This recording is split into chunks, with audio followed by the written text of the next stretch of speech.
Hi, this is Paul. As you know, I've spent some time talking about this particular debate conversation that happened with Alex O'Connor and Glenn Scrivener, and Austin Suggs has made a video about it. It's a good video. I appreciate he's nice and careful. Kind of goes through things. It's only 18 minutes. It's really very good. He basically looks at it as, well, let's start at the beginning and then maybe jump to the end. So spoiler alert, but watch the whole thing. West's indebtedness to Christianity for its moral framework. Recently, Justin Brierly hosted Alex O'Connor. Now, he sort of, where is it? Here it is. It was funny. Almost right on the heels, Glenn had had a few things to say about, just sort of wanted to get his points in. But I think Austin did a good job here. And Glenn Scrivener for a debate about Glenn's book, The Air We Breathe, and the general question of the West's indebtedness to Christianity for its moral framework. This is part of a larger ongoing discussion about the relationship between our current values and our Christian heritage, which has been dominated largely by a book by a guy named Tom Holland with the title Dominion. You might have heard of it. While I found this particular debate interesting, and I have a lot of respect for both Alex and Glenn, and shout out to Glenn, I saw he subscribed to my channel the other day, so I'm predisposed to like Glenn. I think this debate really contained three different debates, and as the lines between those debates blurred, I think some of the clarity was lost. That is, there's a historical debate, a philosophical debate, and an apologetics debate. Now, to state my position up front, I think the historical case is strong. I think the philosophical case is a bit too ambitious, and I think the apologetics case is at risk of making a category error. Now, 3 cheers for making this video, because you really have to, and he says it at the end, you really have to ask, well, what do you mean by historical? What do you mean by philosophical? You sort of understand what you mean by apologetic, but of course the big question in the debate is, what on earth do you mean by Christian? Because that's the category that just keeps floating around. And again, I point to the Bishop Barron Ross Douthat conversation, where both identify as Christian, both would. Oh, I'm sorry. I'm not Bishop Barron Ross Douthat. Ryan Burge Ross Douthat. Both identify as Christian. Both are Christians. And it's just that throughout, I thought about making a video about that, but I thought it would be a little dull. Because just on through there, every time you use that word Christian, it means just something a little different. It means just something a little different. I had my conversation with Martin Shaw today, and those issues linger in Martin's book. And if you watch, once that comes out, it'll come out probably, this will release Monday. I have classes on Tuesday, so I'll probably release the Martin Shaw video on Wednesday. That's probably how this will go. Because Monday I'll do a video for Tuesday, and Tuesday I'll be busy all day at classes, so I won't have enough time on Monday because I got to get ready for classes. So classes is the meeting of the Christian Reformed churches in Northern California. But it's an amazing book. But when you think about Martin Shaw's life, and when you think about this question about Christian, and Martin talks about it a little bit in the video, he says, even Richard Dawkins is falling over himself saying, he's a cultural Christian. And so it's all part of sort of wrestling with Holland's thesis. And I won't spoil the whole video. Austin will go through that. I want to jump though to the apologetic section. The third debate isn't historical or philosophical. It's apologetic. And here I should be clear, I don't think Glenn was making this argument in this particular debate. However, I think it's kind of the subtext to these. Glenn is my friend. I really like Glenn. He's a paid evangelist. He's always making the argument. Just look at how he opens every video. Okay, so maybe he doesn't start every video with this, but it's practically part of his name. about 18 hours after the video has gone live. I'm Glenn Scrivener from Speak Live. We like to see all things through the lens of Jesus. Are you subscribed to the channel? There are 1,000... Did you see that? He's going to give me grief for this. He's going to give me grief for this. But I'm a continent and an ocean apart. So what really can he do unless what he's one of the ideas for the Australia, because he's actually an Aussie, one of the ideas for the estuary Australia thing that they're cooking up for next year is we'll see. I don't know what they're going to do, but I'd love to have Glenn here in California sometime. I really love Glenn. He is a wonderful man. He's a wonderful Christian. He's a wonderful preacher, and he's a lot of fun to hang out with too. He's a very clever man. Anyway, back to Austin's video. So yeah, but Glenn always be selling these debates. In other words, like, it's the reason this debate is happening on Justin Brierly's channel and not, I don't know, a history channel. And this is something interesting because I noticed that Justin, so a little while ago when Justin left the radio station, so the radio station had been Premier Christian Radio in the UK. They had actually always had the Unbelievable podcast. It was their property. And Justin worked for them. He was their host. And then when Justin decided to transition out of there and do stuff on his own, that means he's written 2 books now. He has multiple channels. He has a podcast. And I think Justin's done very well. And it's really interesting that lately, so there's this one, and then there's Cassidy is trying to put something together with me potentially and Foley and Nathan Jacobs for the UK. We're working on that maybe early summer this year. Too early to tell, but Cassidy's working on stuff. So, but there's Jonathan Peugeot and Foley's his last name. I keep forgetting his first name, but I saw thumbnails for that, and then for Justin, it's like, here, we're going to put that out and then wait a couple weeks and then release the full one. That's what he did with this, because when I first saw it, I was like, oh, I really do want to see Glenn Scrivener and Alex O'Connor, because I tease Glenn, and I have teased Glenn before in the past, and I will tease him again, because I tease people I love. I really do. And I am a little bit of a troll, and you know that. But I think Glenn is, if you watch him and Matt Dillahunty, he just destroyed Matt Dillahunty. He really just took him to the cleaners. He did. And so I think Glenn is really one of the sharpest Christian apologists around. And to be that, it's not just like the best arguments, although Glenn has great arguments, and there's a fair amount of alignment between Glenn and myself in terms of a lot of different things. But he's a really good apologist. But it's interesting to see Justin Brierly really lean back into this, sort of the apologetics thing, is where he started with Unbelievable. I'm glad Justin is doing this. I want to see more of it. But what's also interesting about it is that you can sort of tell that things are different.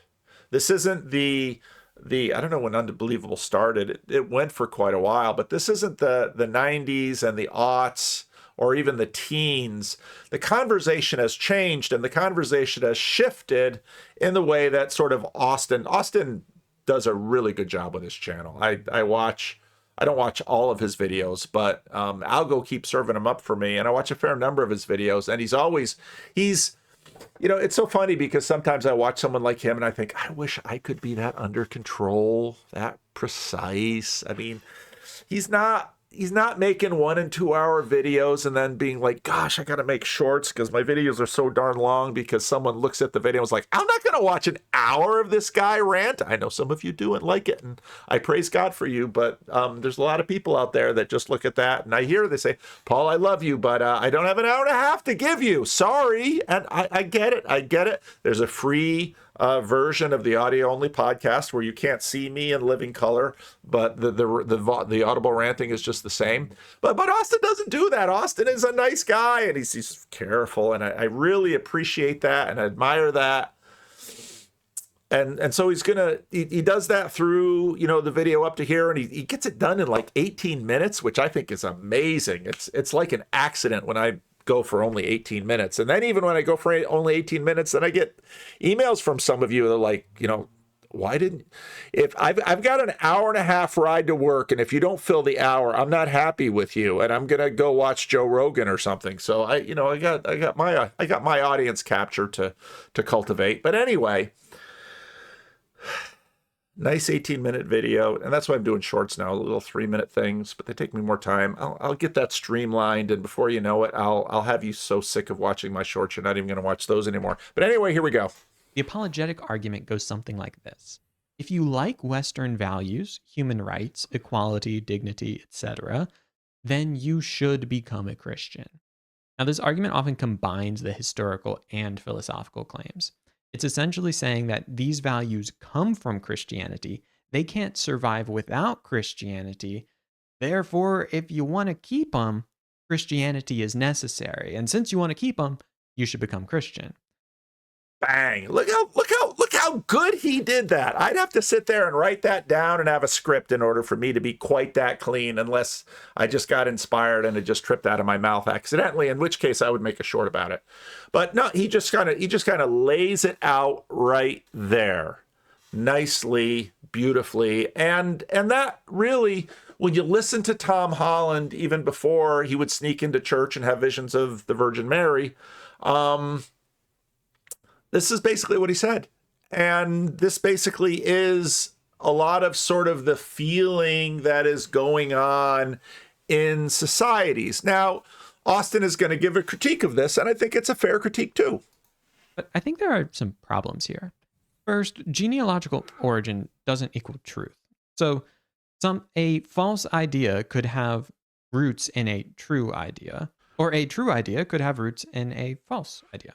The fact that Enlightenment ideas arose within Christianity doesn't automatically prove Christianity is true or the inverse. Second, even if Christianity historically shaped these values, it doesn't follow that they will collapse the moment Christianity declines. And third, Christianity should be believed because it's thought to be true, not because it's socially useful or perceived as better than some alternative. Now, I think what he said there is very well said. I think it's very true, but I don't think it's really how human beings work. I think we are a little bit more pragmatic than that, and that in some ways that definition of truth is just sort of right there in the modern framework, and most people. Glenn has a short. I watched a short of Glenn's, and I think I saved it somewhere.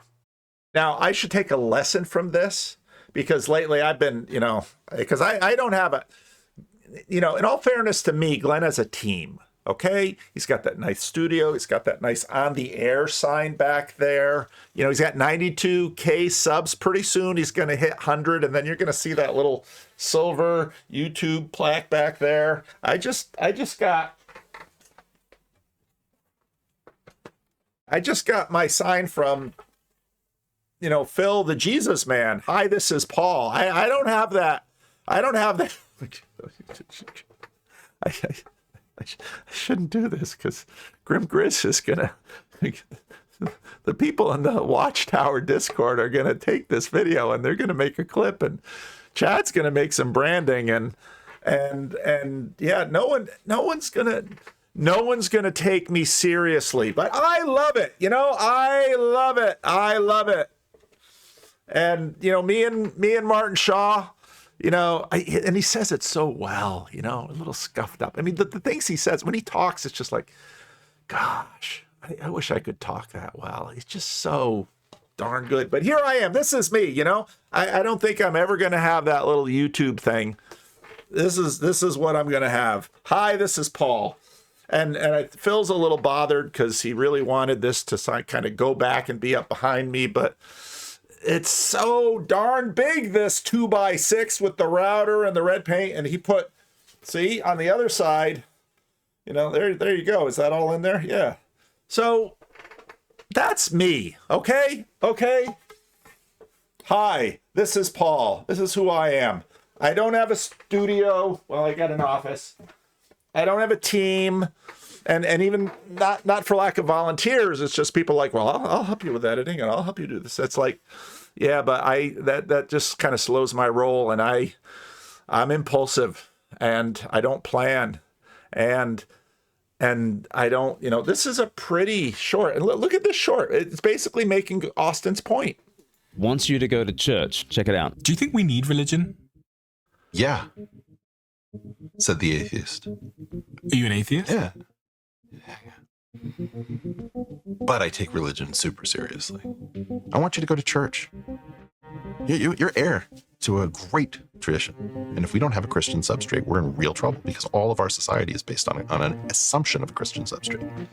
You're advising me to be Christian in tradition, but not in... Now, and this is almost exactly the point. And when you sort of bring that out as such, I mentioned in a video or two ago, or now 10 after I'm doing shorts and all these little clips of my Martin Shaw thing to squeeze $7 out of you for my... So that you have to wait until I go to classes to actually watch the Martin Shaw thing. I keep wanting to call him Martin Short.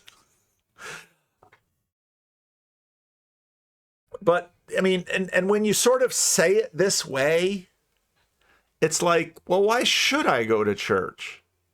I mean, if I want to uphold the nation, maybe I'll pay my taxes and I'll abide by the law, and I'll, put a flag on my house on 4th of July, and I'll make sure I always vote every year whenever there's an election, and I'll try to vote for the right party, and but Ben Franklin and George Washington supported churches. Why? Because basically same thing that Eric Weinstein says. Necessarily in belief. Well, this is the thing. You're alienated because you think that you have to be a believer in order to go in. Otherwise, you're faking it. Yeah. Get over yourself. That's not how it works. That's true. That's me being honest. Do you imagine that all those people who go to church are just sitting there 100% sure that there's a Jesus to pray to? Do you know? And the music swells. I'm sure that wasn't in the actual Diary of a CEO or something to the CEO. I don't watch him very much. Every now and then people send me something from it. But Glenn, Glenn's got the studio. The music swells, and it's sort of like the Truman Show, kind of. Only Christians? Yeah. Yeah, they're not like that. That's actually great advice for people who feel like they'd be hypocrites if they went to church. Get over yourself. Go through the motions. Those motions have been given to give us faith. This atheist... See, Glenn always be selling. And he's selling the right stuff, so I'm not criticizing. It's just... Anyway, where was I? Oh, yeah, back over here. Reducing Christianity to some type of civilizational utility risks shrinking and denaturing it. The gospel is not a civilizational maintenance project. It transcends the West. Now, in fairness, I love that. The gospel is not a civilizational maintenance project. Although it does do that too. It does. But it's that, you might give to a church like Ben Franklin or George Washington because you think it's good. And hey, if that's why you're giving to Living Stones, livingstonecrc.com/give, we'll take it. We'll take it. Holding up Sacramento. That's what we're doing. We're just holding up Sacramento here. Oh, there we go. Yeah. Gavin Newsom starts a podcast. Doesn't even invite me on. He's just right up the road. Gavin. He's probably recording it he probably lives in LA. For years, governors, they just fly into, there's a little airport right by my house. They fly into that little airport in their private jet, and they take their car up to the Capitol, and they do their business in their little office, and they go back. And that's what Arnold always did. He'd get back to the airport and fly to their nice house in Southern California. The weather is better in Southern California, but it's pretty nice here in Sacramento. It's 75 degrees and sunny today. So sorry, East Coast, just saying. Yeah, some people might worry about my bipolar, so shut up and watch this, Paul. to Glenn, he made that clear in his reflection video after the debate. So I bring this up not as a critique of Glenn, but as a word of caution to the Christians who are overeager to make this dominion thesis a go-to apologetics argument. I think it's really... I'm overeager, but I don't care. Like kind of a category error. Now, I should be clear, that's not... I don't know that that's a category error, because again, I don't think their motivational structures actually work this way. And I don't think a lot of people are necessarily going to go to church for the sake of the government or the sake of the culture. It might start that way, but sort of like Eric Weinstein says, once you're in it for a while, you'll start to believe. There's a great story. I think it was C. Everett Koop. His wife was a Christian and he really wasn't. And so she went to church and he kind of felt like a turd of a husband not going to church with her. So he started going to church with her. And I think it was in Philadelphia, and I think it was a famous Presbyterian. Was that James Montgomery Boyce's church? Could be. I might be wrong on this. So you have AI. You can check me if you really care if I'm right or wrong. But they became a Christian, and of course, a very interesting public career. The culture war was sort of hot under Reagan, and C. Everett Koop comes out and with basically a lot of, really wanted to see what public health could do for, AIDS, which was sort of raging at the time. It's a very interesting story, but it all started because, he didn't want to be a turd of a husband. And so he went with his wife to church, and then he just found himself believing, which is really what all church is about and why churches don't mind. I sometimes people are surprised by this. I say, yeah, you can go to church and not believe any of it. The church is super happy to have you there. Super happy, because most of the time we just have empty seats. And if someone says, I'm not a Christian, but I'm going to give you an hour or an hour and a half and I'm going to listen, and I might not sing any of your songs and I might not, partake in the communion or anything like that, but I'm kind of curious. So do you mind if I sit in the back here? It's like, yes, please do. We want you there.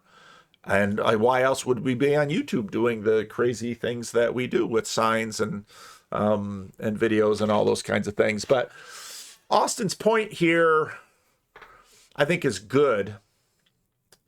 But I think in a broader, looser way, because that's sort of the way civilizations work, I think it has a lot to do with reputation. Because when I talk to normal, regular people, reputation is big, and people are all over the map. They've got all kinds of ideas that are inconsistent, that don't really make sense. Some of you see very clearly that many of my ideas are inconsistent and they don't make sense. And you tell me about those in the comments, and I thank you for it, because I don't know if you'll convince me or colonize me or I'll believe you, but at least it shows that you care if you think I'm crazy and I don't make sense and I've got all these wrong ideas. I'm happy to be your friend, even if we disagree about all kinds of things, because if you're right, I'm wrong, then you bless me. The book of Proverbs says that. But I actually think the Tom Holland thesis is pretty potent, and I think it's potent in people. You can sort of elevate it and maybe take it apart, which is kind of what we like to do with our videos when we critique things, but it's potent and it impacts people. Now, the last main chapter of, you're not going to see this book anymore because I'm working it through my kids. I'm giving it to my kids, on praise making. And this is a really good book. It's a really good book. I know I hype books sometimes, but I use the cover of Dominion all the time. But this was, in some ways, even though I love the Dominion thesis, this is a better book. This is a really good book. This book is so well written. It is. A lot of people aren't going to read Dominion unless they're sort of wonks and they like that kind of thing, but a lot of people can read a book like this. So anyway, you'll watch that. I'll push the book plenty, but even though I'll use the Dominion cover all the time, because I think actually it's a powerful thing. It's not that people will go to church to sort of save the civilization. I think people will go to church because there's something in their life that needs saving. And it might be their soul, it might be their family, it might be their job, it might be just they can't stand things and they go to church and they feel a little better. It could be whole ranges of things. People go to church for all sorts of reasons. But I kind of want to go back to this civilization question, because so Claire made a comment about morals and sentiments on my video about are sex workers wise as Job is wise? And I used that clip that Jess made of the Vervaeke Peugeot AI talk. And she made a comment about law.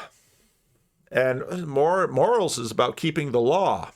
And now that's not a dumb thing. certainly keeping the Torah is an important thing, and submitting to God, Islam, is an important thing. And, you know, the Heidelberg Catechism, you know, rich young ruler comes to Jesus, what must I do to inherit eternal life? Well, you've got the law. All these things I've kept since I was a youth. Okay. Sell everything you have and follow me. And so law is I'm a Calvinist, so, you know, I'm not a Lutheran. Lutherans, you know, you can ask a Lutheran about the whole law thing. Calvin, he studied as a lawyer. It's what Luther's father wanted to study as, but Calvin studied as a lawyer. And so Calvin liked law. And so then you get the third use of the law in Calvin and all of this stuff. And, you know, the law, all of my sermons, you see misery, deliverance, gratitude, misery, deliverance, gratitude. The law is a way that we can express our gratitude to God for the salvation that we don't merit. Scrivener's a Calvinist too, so he doesn't use the word too much, but if you listen to him, he's pretty Calvinistic. And so that law thing is interesting. And and I think part of the reason I like Christianity more than, at least maybe it's not, I'm really hesitant to speak against or about other religions too much, because I really don't want to strawman them, and I really don't want to be unfair to them. All right, side note, as if any of these videos are ever linear. I'm just going to play a little something from Vanderclips. And my point about YouTube and shorts, now because I'm making shorts, I've started watching shorts. And what's really interesting, now obviously if I put Vander Clips, it's close to Vander Clay and it's associated me, but look at 2 whole rows of shorts right there at the top. And it's like YouTube is really leaning into shorts. And I'm not primarily a shorts guy. I'm a long pants kind of guy. Anyway, back to Vanderclips. So Chad deleted his channel, and then now it's back on with a new channel. And Neil and Cart, I forget his name. Anyway, they were talking about the channel, Parker. They were talking about Neil content that and other sort of erased content that in the corner of the 71 channels or so that are here, 72, 73, new channels starting to kind of come in all the time. But then I thought, oh yeah, I've got a bunch of Chad stuff that I'd sort of get a copy of the video and then use it for clips and things. So I'm sort of slowly restoring just a tiny little section of Chad's channel over on the Vanderclips channel, which is sort of a side channel that I just throw different things at. But where is this video? Oh, here it is. Claire. All right. So, such interesting critters here. So, hit us. First of all, I hope you and your daughter and your family are doing well. Please. Thank you, and the same to you. Hit us with your, you have Yosef and I over here. Hit us. I dropped the letter for you guys. Yeah, I haven't been able to read it while we were talking, but I saw that it was dropped. So, but like, to what end? Like, what do you think is going to happen? How can we help? Well, you know my idea. I think the problems of the Western world is caused by America not having a functioning moral system. So nobody knows who they are. You know, I'm afraid they will keep blaming you guys because you seem to be, you know, more privileged and high status and more protected than their own Gentiles, and they, you know, they kind of hate you because of your privileged status. And because they don't really believe in God, because if they did, they would be blaming God for everything, saying, you know, we are suffering because God is punishing us for our sin. But they say, it's the Jews. They keep doing this to us. And I think this is essentially the problem of Jews and Muslims, because they also hate Muslims. So, you know, and the reason is because they haven't got a functioning system. I mean, they don't even, practice marriage anymore. So, they are an aging and shrinking society, and the government brings more immigrants in, and they hate it, and they blame you guys and Muslims who are also part of the, So I'd say, look, when I'll put the link to that. But Claire sort of nicely lays out the argument. And it's the argument that I was sort of making on this video about the sex workers. And basically, somebody wrote a comment. It's like, yeah, I watched the whole thing. I'm really not quite sure what you're saying. Could you make a 5-minute video to say what that video is about? It's like, maybe I should make a short.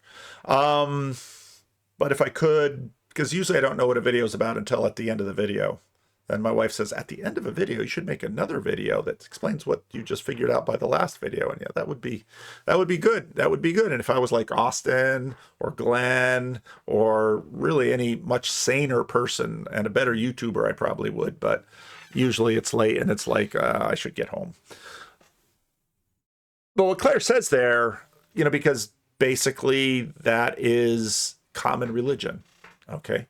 Do good things, you'll be blessed. America doesn't have a functioning moral system.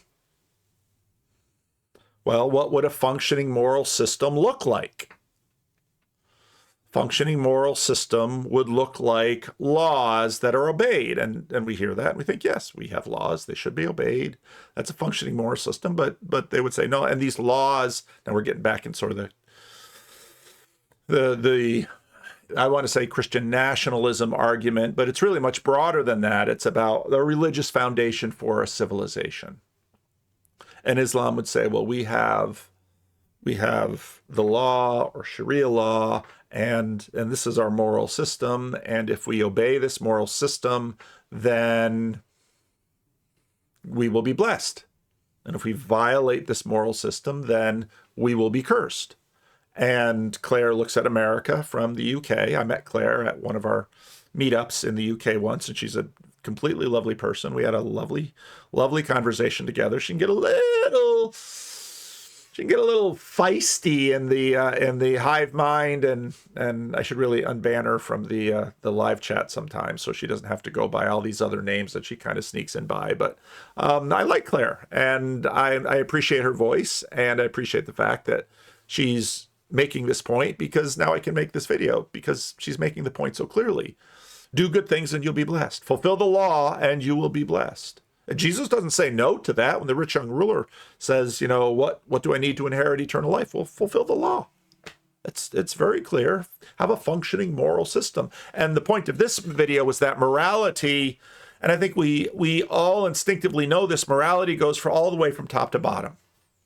And although common religion gets complexified with Job and Jesus, it's not completely set apart. It's, even still there to a degree in the book of Revelation. And again, because this is a short, and it's a great short, and just made it. This is exactly what I'm talking about with John Vervaeke and AI and morality. Same thing. Such an interesting question about Job. He told me, was Job wise? But that's such a subtle question, because the whole premise behind the book of Job is that, well, how do you know that you're in the favor of the gods? You have many sons and daughters, and your flocks flourish, and I do the sacrifice. I'm good to the men at the gate. This is Claire's point. Now, that clip goes on, and Claire will be like really frustrated because we just won't listen. And, I'm reading John 13 and 12, and Jesus makes the same similar point. They don't listen. And Jesus says, they're not going to listen. So Claire, you can read Jesus. Jesus says, we're not going to listen. And that's basically what they say to her. I'll get back to the end of that video because it's really quite lovely. And then, of course, it all collapsed. The raiders comes in the house. The whirlwind takes down the house. And the friends say, Job, you have no wisdom. How do we know? It all collapsed. I have a different interpretation of the book of Job. I think the book of Job is there because of an axial confrontation with a Bronze Age idea, the just world hypothesis, that the world is intrinsically just and runs as just machinery. And it doesn't. Right?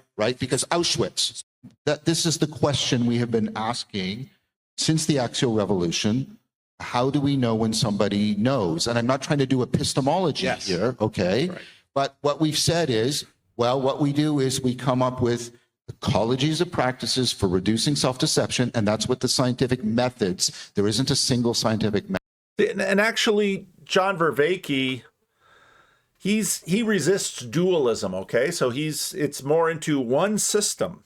And so blessing has to do with reducing self-deception, ecologies of practices, not just as individuals, but as communities. And if we live in the world aright, we'll be blessed. It doesn't really engage sort of the economist dilemma, which is people don't actually work in a rational way towards their own self-interest. I mean, economists have been pointing this out and noticing this for a long time. We do all kinds of things. And I suppose theoretically, John's point would be that if we use these scientific methods, and he's not a he doesn't believe in scientism, it's much more broad for John. And of course, you can look at all of John's stuff. This will then lead to us doing better. But the point that I'm basically making with him is that better is a tricky word. Method. The scientific methods are this, and we've figured out certain kinds of argumentation, certain dialogical relations, reduce the chance of self-deception, increase the chance that none of these are foolproof, they're all error prone, but we can constantly work to make them more self-improving. How will we measure the good on the other side of this shift? Just like Job's friends were measuring it before the shift, and Job is enacting the shift. And if we're in the middle of the shift, if we are in fact in that shift, what will the good look like? After the shift? Yes. This is like, sorry, I'm hesitating because the dauntingness of the philosophical question you're posing. Like, you're asking, like, how do we, what's our sort of ultimate standards by which we evaluate if something is good or bad? The theology of the axial age is fundamentally different from the theology of the Bronze Age. Yes. You look at the Egyptian theology and you look at Platonic theology. And you're arguing that the new theologies are also going to pass through a similar transformation. That's right. And you can't know, I can't tell you how it's going to be better until we're there. It's like I can't tell you what it's going to be like to be a parent until I've had a child. Because even the definition of better will change. Yes. Yes. I think we're in agreement then. Yes. And I'm worried that we're leaving you out. I love how Jess ended that. Peugeot's just so darn charming. So now Claire would listen to that and say, oh, blah, blah, blah, blah, blah, blah, blah, word salad, just keep the law. Oh, okay, fair enough. But if you're going to, which law? Well, you can look at, how about the Noahide Code? What is the Noahide Code? All right, Noahide Code, core list, prohibition of idolatry, prohibition, and right away, I mean, Claire's like, yeah, all the Christians got to give up the Trinity. All right, well, yeah, that'll be an easy one. Just ask Sam. Prohibition of blasphemy or cursing God, prohibition of murder, prohibition of sexual immorality or illicit relations, including adultery, incest, bestiality. The definition of sexual immorality. Yeah, we haven't been fighting about that for the last 50 years. That one will be clear and easy. Prohibition of theft. I love the, YouTube or Twitter because I clicked on some things, they're sending me all these videos of, anti-Islamic videos where they're basically making the point that, in Iran and Pakistan, I mean, they do the transgender thing all over the place. They'll say, well, same sex thing. There's no such thing as gay, but, theft, prohibition of eating flesh torn from a living animal. yeah, I'd rather not do that. Establishment of courts of law to enforce other laws, and so Claire says, just do the Noahide thing, okay, and then that'll be good. Oh shoot, where was I? No, not there.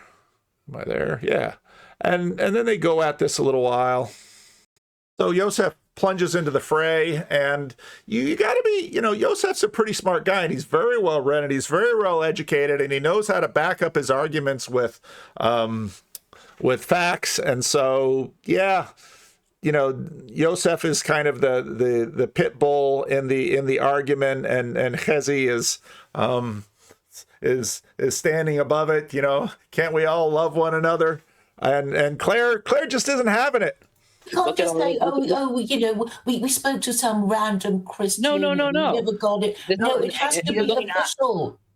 No. Look at the Nachmanides disputation, right? And that's the Barcelona disputation, right? In front of the king. Ago was that? Come on. No, but that's not the only time. It's happened it happened 500 years ago and 300 years ago. Thank you, 500 years It's happened. You're saying there's no historical example. It has to happen now. But it doesn't. It's not the way. It's not the approach. I'm doing it for you guys, but it would be helpful. Claire, Muslims would join in and say, we're ashamed that we're letting this lone woman do the stuff that. It's not about shame. It's not about shame. Look. One, women can do things. Devorah, Devorah works with Barak, and we can recognize her leadership. But at the same time, it's also not the way of our tradition. Generally, and we can talk about all this. And Chezi might differ from me on the evangelizing, but generally, our tradition is to, one, try to serve as a role model, which is more passive, and two, when they basically force us to engage in debates, we will debate properly. We don't go out and try to do dawah, right? That's just not a Jewish thing.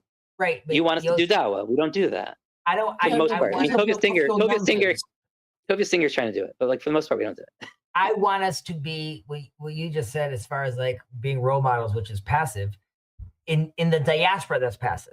In your land, you are activated, and I know we may disagree about this. We very much, this is why I don't think we should be evangelizing, but you're asking me about being missionaries right now. We are offering, there's a difference between the Christian and the Islam route. And we are offering this Jewish axis in that sense.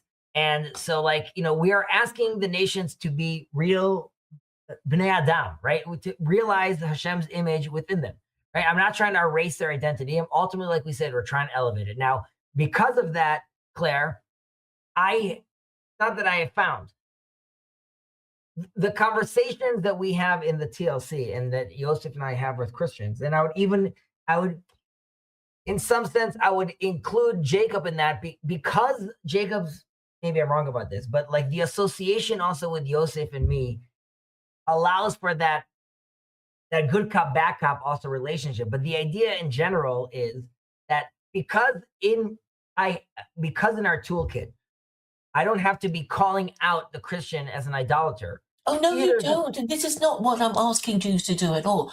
So for years I've been saying, please just rank the 4 Gentile religions according to their conformity with the Noahide laws.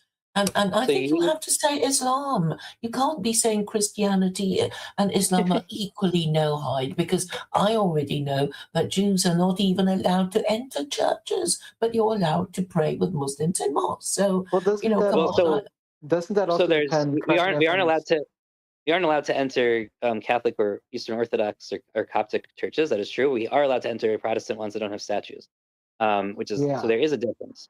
That's what I was going to ask. That gets into the internal war over idolatry within Christianity and what makes something an idol. The Trinity is idolatry. It's conceptual, isn't it? Well, no, I would separate it. We're more systematic. The Trinity is the Trinity, depending. And this is always what's so funny about the argument of simplicity. Here it is. It's simple. Just do it. Is it? Is it simple? Why isn't it working? Why isn't it happening? Why isn't it just going on? If you want to say, just do the Noahide laws. Okay, great. And there was another video where Sam was in there and I was in there talking, and they're like, no, it's not going to be simple because, well, the Christians got to give up the Trinity and stop saying that Jesus is God. Yeah, that's not a simple thing. And but if we can just put the laws on a wall, and then my question is, and then what? Well, then we enforce them. Okay. So it's already not simple, because then, as anyone who's dealt with any matter of law knows, law is essential, but it also gets complex. And there are disputes. There are. Now, I really like the way this video ends because, well, let's just have it. It's a really hard problem to push. I mean, this is where I debate. The Trinity is obviously shittu. I think I'm sure the Muslims will agree. And the most powerful churches in the world are Trinitarian. So you tackle the most powerful churches. There's no point, picking on Jehovah's Witnesses or Seventh-day Adventists or Mormons. Because, I mean, if you get the most powerful churches, the others will fall into line. But I don't think you're going to convince them this way. Like, I don't think writing them letters or marching to them and knocking on the gates or commenting in comment sections convinces anybody. Let me ask it like this, Joseph and Claire. Joseph, what do you think our effect has been on, obviously this is a conjecture, but you're guessing over here, but this also has to do with the effect of our method, right? So what do you think? Sorry, I actually need to go.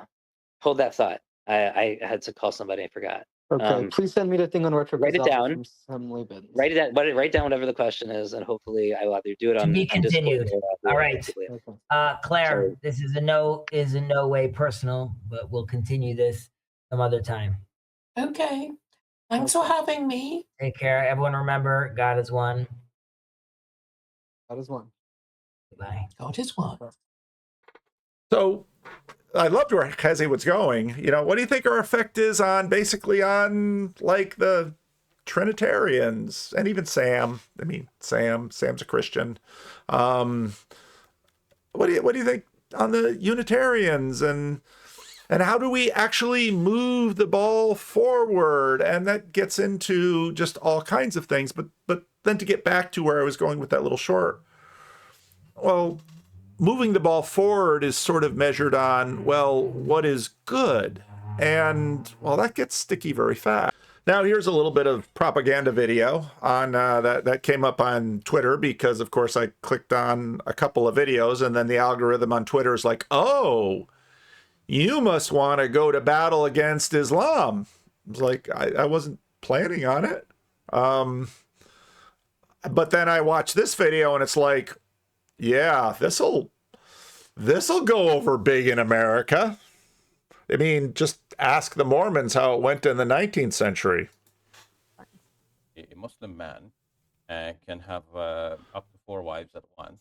In addition to the 4 wives, he can have an unlimited number of concubines, which refer to women who are basically have slave status when they are owned by her master. A woman owned by her master has to freely give herself to the master. The master has the right to have sexual her as wives.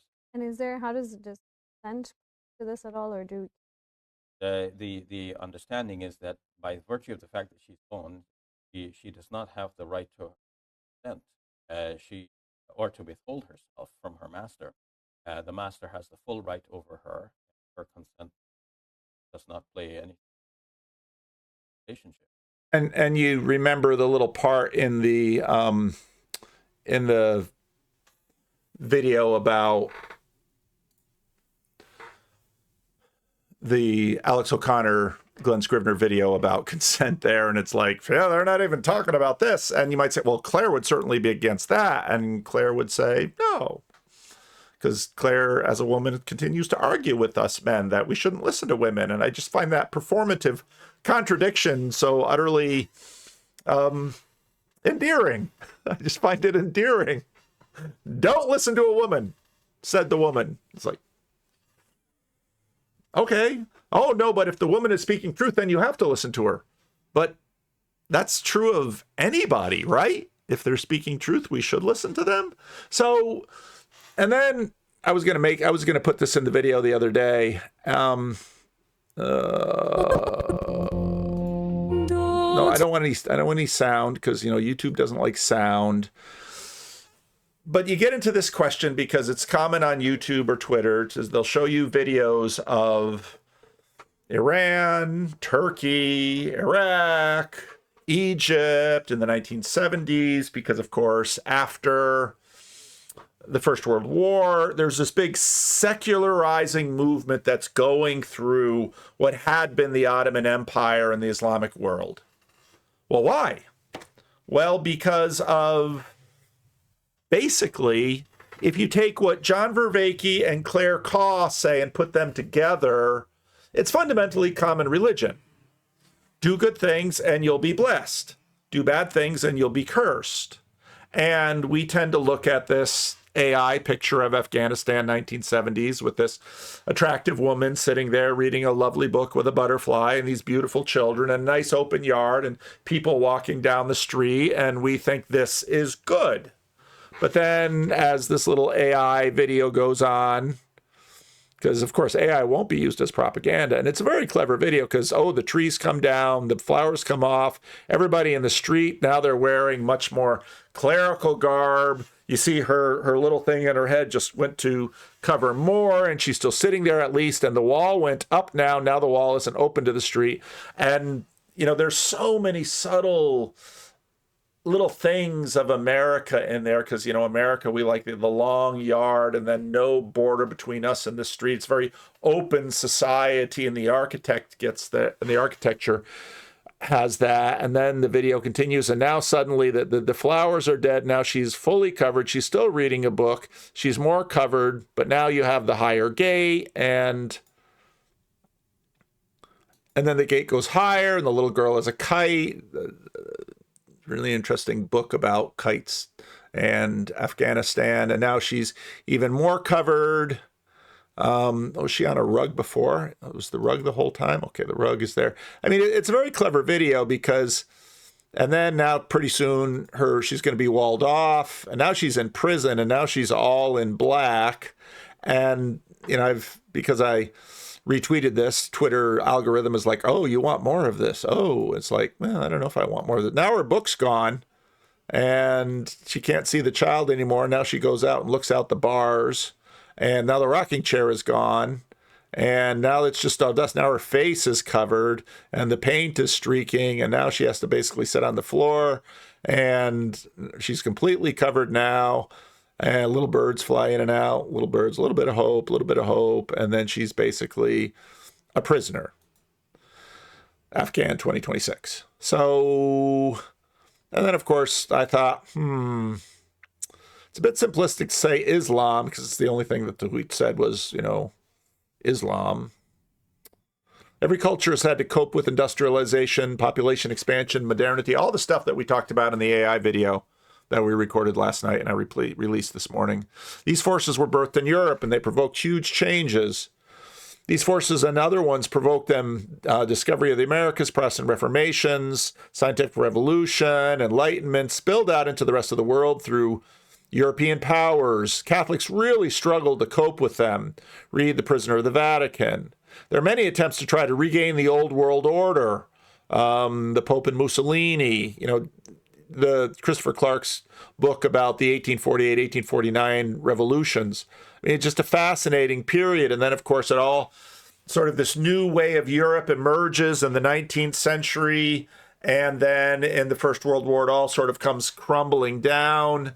And Paris 1919 tries to establish a whole new world order. And, of course, the Ottoman Empire goes down, and the British and the French basically take over the Middle East one way or another.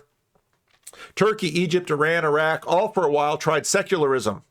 And again, part of it was they didn't want to get rid of the moral law. And again, in my earlier videos, I talked about the fact that you sort of had a split world. It's like, well, religion will tell you morality, but science will tell you real hard things in the world, like objective reality and materiality. So we sort of split the world between those things. And then, of course, new atheism comes along and attacks Christianity because you can easily do that. But their real target was Islam in many ways. All happens around 9/11. And, you know, I still ponder Tom Holland's observation. Tom Holland, who knows far more about Islam than I do. But Jacob Federecci also knows a lot about Islam, having grown up in Iran. And when I listen to him talk, I don't quite hear the same edge that I hear in Tom. And so I ponder. But part of what struck me about the video about 4 wives and as many concubines as you can afford, apparently, that's part of the difficulty of law. And Christianity tends to be, in my opinion, a bit more flexible when it comes to law, especially, well, I was going to say especially Protestants, but I don't know, I see a lot of flexibility in Catholics and Orthodox too. But of course, Luther, you know, really has a law-grace dichotomy pretty strong. You know, you get 2 kingdoms theology develop. You get Calvin's third use of the law. But the Mosaic Code isn't functional in Christianity the way it is. But a new law I give you, that you love one another. And so Christianity has shown a flexibility. And Claire Khaw might look at that and say, well, that's clearly, if they only had strong laws enforced. Well, which laws? Well, the Noahide laws, yeah, but it's a pretty vague, because I mean, even the law that's the most obvious, such as you shall not kill or you shall not murder, except if it's in a war, a just war, if it's self-defense, or if you're protecting someone else, or even the clearest law, then just sort of, and clear, oh, you're dodging the question. It's a cope. It's a rationalization. It's like, I'm not so sure, because even hardliners that I know that sort of, you know, oh, it's all clear and it's all black and white and it's all there, and it's like, I put you in a right situation, or I pose the question just right, and you're gonna wiggle too. So we want to have a conversation about this, and what's so interesting about revolutionary Iran, I've started reading.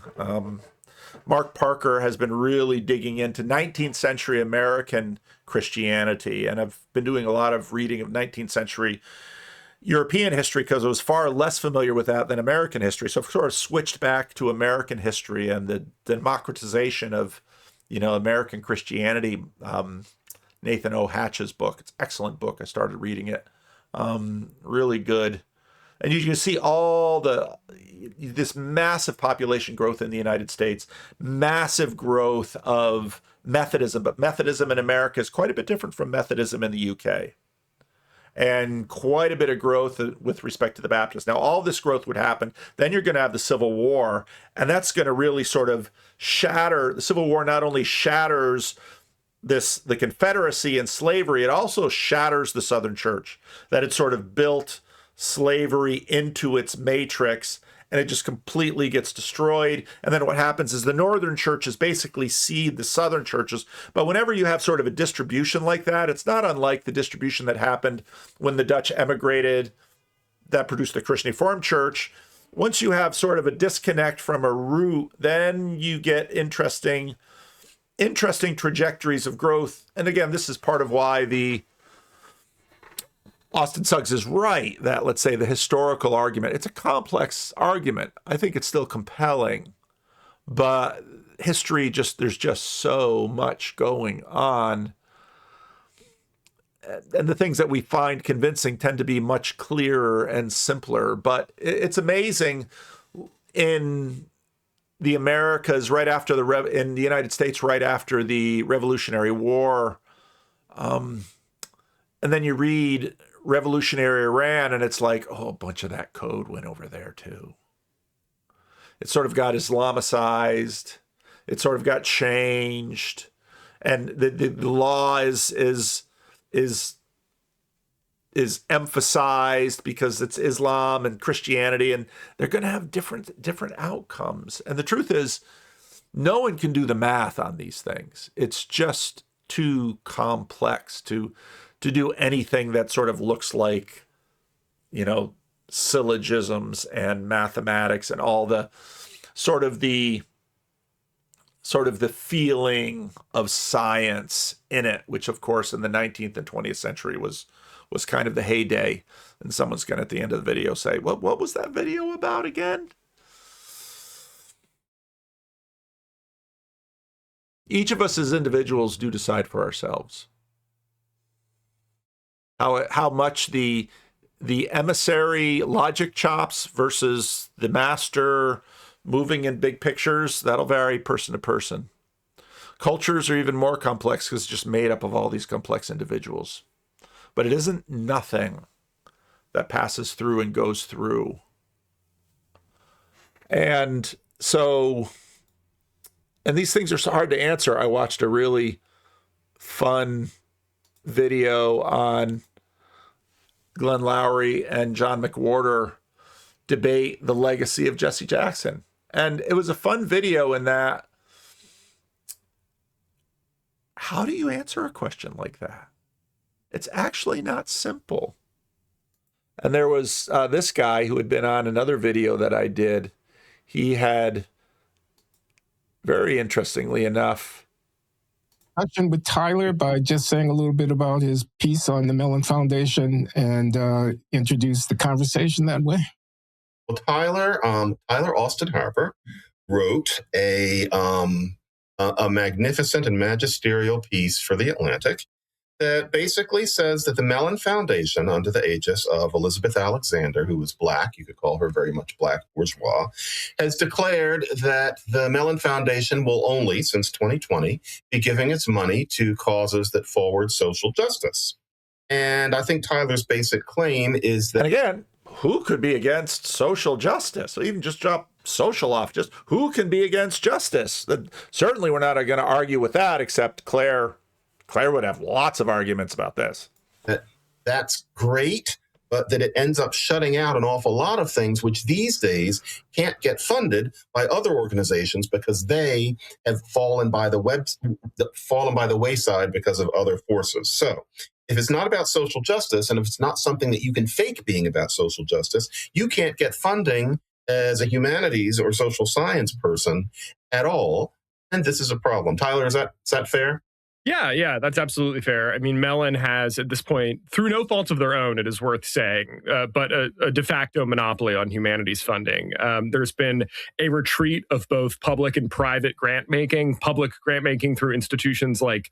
If you're doing what I do, which is if the print is big enough to look at what he's actually got on his bookshelf, very interesting. Obviously, the National Endowment for the Humanities, and then also private grant making through institutions like the Rockefeller Foundation, the Ford Foundation, that used to fund more humanities research and in recent years have basically stopped. And that has left Mellon essentially the sole external funder in the humanities space.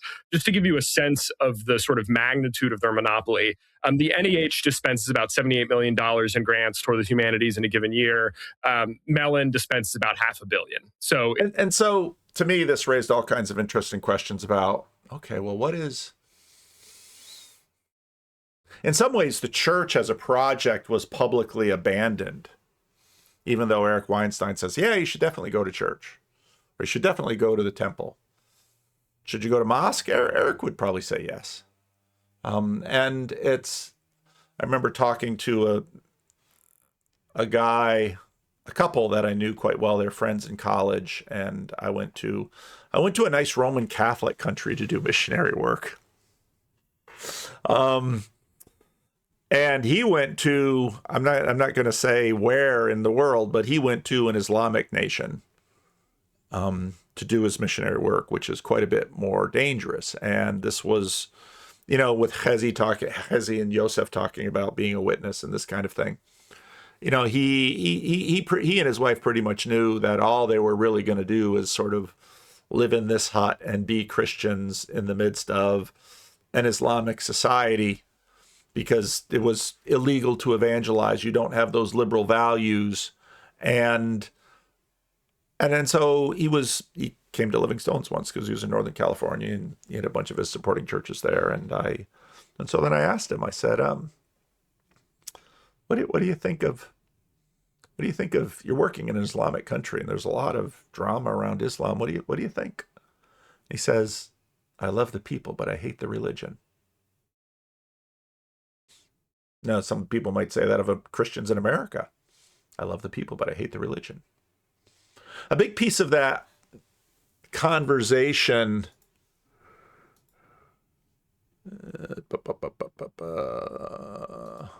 a big piece of this conversation is, again, I think reputational debate.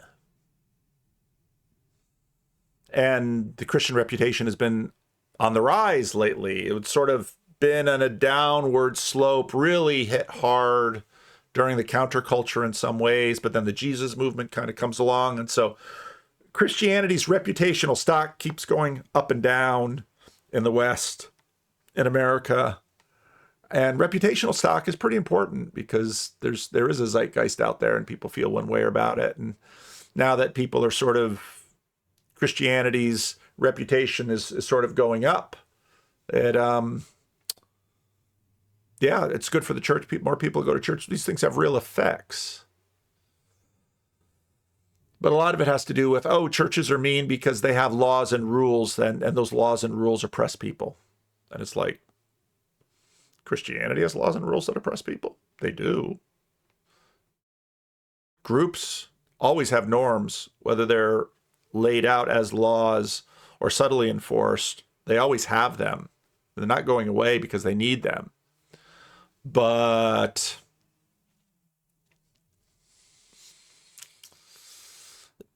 I remember Brett Weinstein always complaining in the early days. He's much more positive towards Christianity. Again, it's just fascinating watching these things move back and forth. If you want to know what the video is out, usually the title has something to do with it in the thumbnail. I'll let you know as I sort of wind down here and land the plane, as I'm sort of figuring out what this video is about. It was Brett that would say, yeah, the problem with religion is they don't update the code. In terms of religions, Christianity has shown a remarkable capacity to update the code, I think, without losing the thread.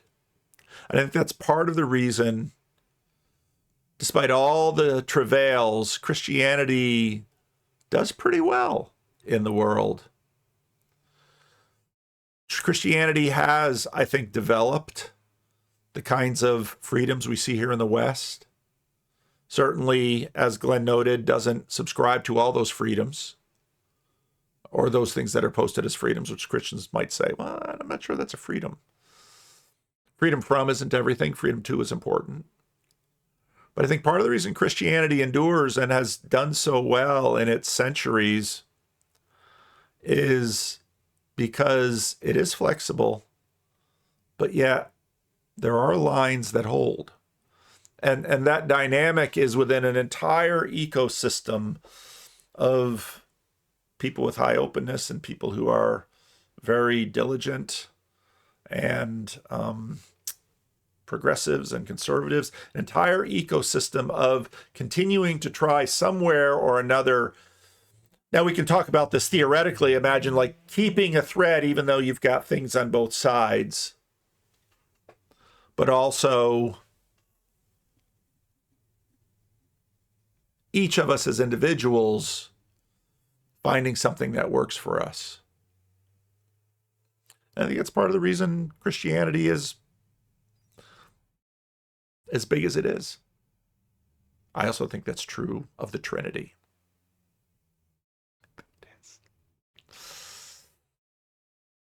I think part of the reason the Trinitarian churches are so widespread is because I think the Trinity works.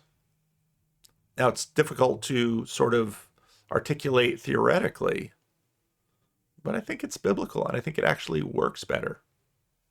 I do. Yeah, I think that's it for this video. So what was this video about? You can let me know in the comment section, or maybe I'll have to make a short.